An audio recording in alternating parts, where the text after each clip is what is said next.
AirAsia X Bhd, the long-haul low-cost airline, launched its inaugural direct flight from Kuala Lumpur to Nairobi, Kenya on November 15th, marking its first foray into East Africa with a passenger load factor of about 90%.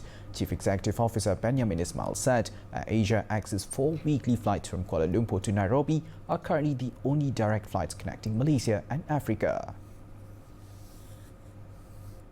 He said the load factor of 90%, equivalent to approximately 278 passengers on board, was recorded for the outbound flight. Meanwhile, the return flight from Nairobi to Kuala Lumpur achieved a passenger load factor of about 75%. The important thing is the profile of passengers. The ones that go from Kuala Lumpur to Nairobi, you can see that because of the AirAsia network, we are bringing Australians. There were a group of Australians on that flight coming from Sydney and Melbourne. There are also the Chinese that are coming from the 22 cities that we fly, and obviously the Malaysians, and of course the Kenyans who usually take 20 hours to come here.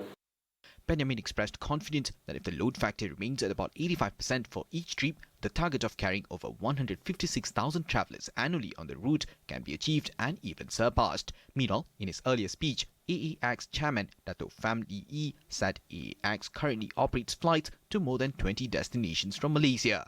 This new direct flight is more than just connections between two cities. It represents the strengthening of bilateral relations between Malaysia and Kenya. Pham further added that the new route is expected to facilitate business interactions between Malaysia and Kenya while stimulating trade and investment opportunities to drive economic growth. Also present at the event were Malaysia's High Commissioner to Kenya, Rizami Mohammed, and Kenya's Director General for Asia and the Pacific in the Ministry of Foreign Affairs, Ambassador Jane Makori.